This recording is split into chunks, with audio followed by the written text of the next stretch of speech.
Welcome back. Lesson 6. Let's talk about the code editor, or the geeky name for this is the IDE, Integrated Development Environment, I think. Now, this is where you're going to spend all of your time, so it's good just getting comfortable with this. It is essentially a fancy text editor, so it's kind of like Notepad, roughly, but it's got a few more tools built in. I'll show you it in just a second, but we have a file browser down the side, usually the left side. It can change. Different programs have them in different places. That's not going to trip you up. It's okay. So let's say file editor or list of files down the side, a place in the middle where we edit the code, and typically some sort of AI agent or an AI we can chat to over on the right. And then down the bottom, we've got the bit that we're interested in, which is the built-in terminal window. It can also do stuff like search, and we can add extensions. We'll talk about those later on. This is where you're going to do everything with the brain. Why cursor? Well, we're actually not going to use all of the power of cursor, so we don't need to get confused by it. We're just going to use the free version. And one of the main reasons is that we can see all of the files and we can easily edit them. So it gives us a place to run this very, very powerful AI that we're going to use called Claude Code. But we can also have all of the benefits of a nicely designed app, because the alternative to what we're going to do is using a thing called terminal, which is even more geeky, and you don't get to see the files down the side. It's not as easy to edit those files. It just makes life harder. There is an alternative that you can use here. Google have a free IDE. It looks virtually the same to Cursor because they're both built on the same thing, this thing called VS Code. This was the original. Cursor and Anti-Gravity are built on top of that. Anti-Gravity is free as well, but we're going to use the free version of Cursor. So again, I'm going to be using Cursor for the demos. If you want yours to look the same or roughly the same, please don't get hung up if it doesn't look exactly the same. Because I have made some edits to mine, so it won't look exactly the same. But you can always ask me questions about how to make it look the same if that's important to you.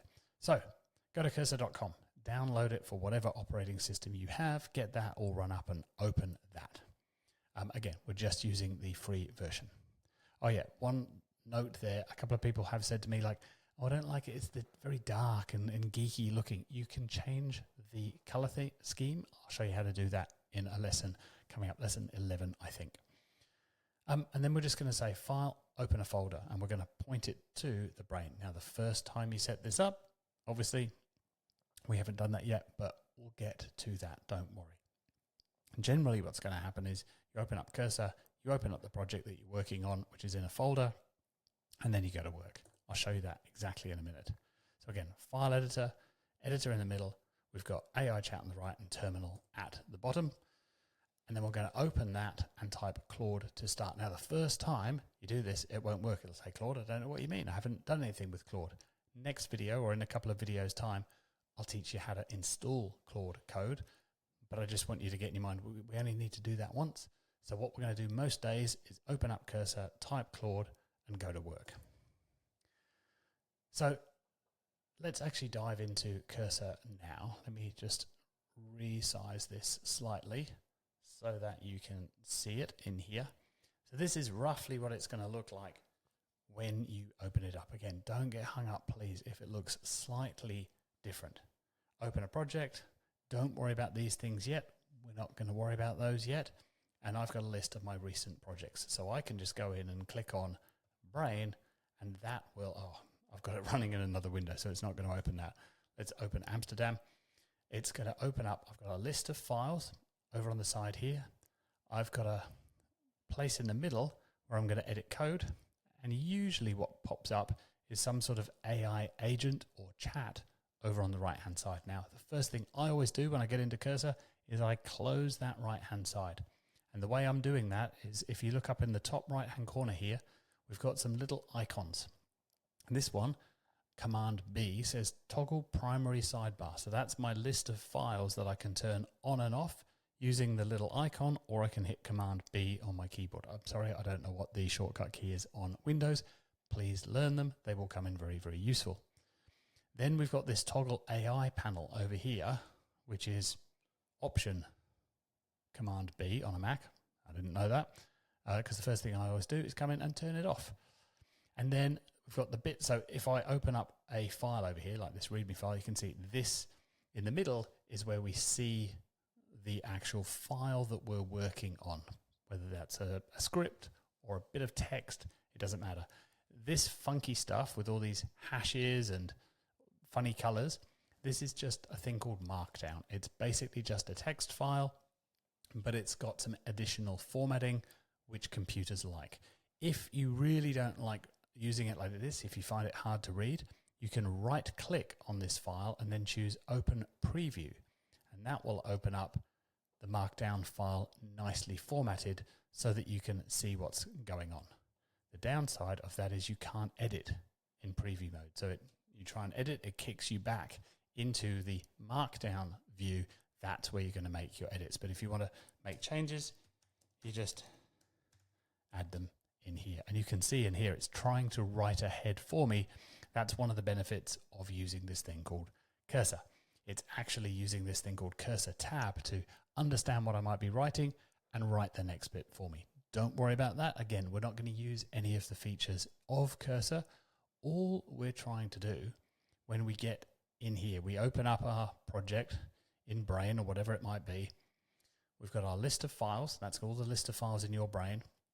And then this area on the right-hand side, and the one little icon that you're probably wondering why I haven't talked about yet is this one in the middle. Command J on a Mac, and this opens up the terminal.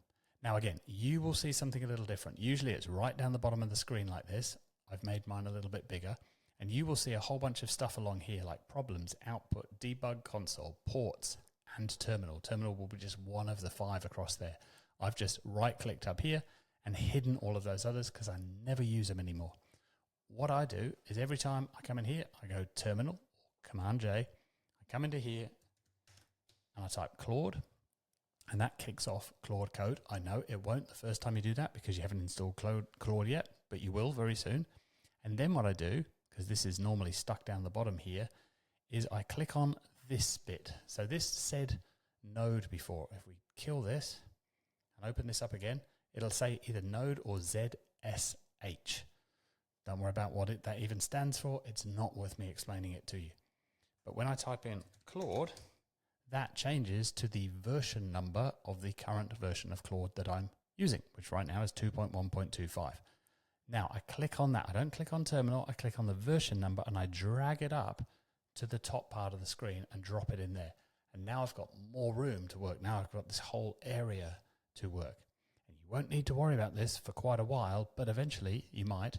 You might want to open up another terminal, type Claude again, and now if I drag this up, I can have 2 versions of Claude. I can rename, where's it gone? Rename this tab 1, and I can rename this tab 2. I'm not suggesting that you do this, but you could. And I can also start to reposition these windows. So I can drag it over to the side here, and you'll notice that that background changes when I get right over to the side, and now I've got 2 tabs side by side. This is often how I work. I've got 2 or 3 or 4 Claudes running at a time. Do not do that yet. Stick with 1 for now. Go away number 2. Stick with 1 for now. You don't need to rename it. I find that useful because I've normally got 4 on the go at a time, but you don't need to do that yet. We'll worry about Claude and how all that works later on. For now, we'll just do that one more time. So we've opened up a project. We've got files down the side. We've got an AI thing over here. Oh, aren't I supposed to do something with AI? No. Close that, open Terminal, type Claude, and drag it up to the top of the screen so that we've got the whole screen to work with. You can move this over to the side a little bit within reason. And now we can chat to Claude and do some work. Don't worry about that bit. All right, we'll crack on in the next video and I'll show you the next step. Oh no, hang on, let's not go anywhere yet. I haven't finished the slides yet. Right, all we're using Cursor for is a place to open up Terminal, that weird little window at the bottom. We're not using their built-in AI. We're going to use Claude Code instead for the type of work that we're doing here, which is all kinds of different things. Remember, we're doing Google Ads, maybe Sheets, ClickUp, everything. This thing runs my business and many other members. it is the best for this. There are alternatives. I'm going to get to those. If you're screaming at the screen, but I don't want to use Claude, or my boss won't let me use Claude. I'll get to that in a minute. I'll talk about the commands and the skills. Skills are the thing you want to learn in 2026. This is what makes the whole thing work so well. You will probably, almost certainly, no, just do it. Take it as gospel. You want the Claude Pro plan to start. It's $17 a month. If you find that you don't get enough usage out of it, you hit these usage limits and it says, oh, sorry, you're all done for the next 5 hours. You have to take a break until 3 p.m. or whatever. Then you'll want to upgrade to the max plan. I will talk about that later. If that happens a lot to you, it's because you're using it a lot and you're getting loads of value out of it, and it's worth going for the max plan, the $100 one or even the $200 one. I was using the $100 plan for about a year. I've just upgraded to the $200 a month. I would pay $2,000 a month. Please don't tell Dario Amade about that, but I would pay $2,000 a month for it. It is so worth it. I've said this many times. I feel like I have a team of 5 or 10 working for me all day, and that used to cost me at least $500,000 a year when I had a team of 10, maybe even more than that, and I'm getting that for $200 a month. So it is so worth it for me in terms of just think about the ROI. Don't think about the cost. Think about the return on your investment. That $100 a month or 17 to start with is an investment. No, I don't work for Anthropic. All right. Next up, we're going to install a few more tools to make this whole thing work. I'll see you there.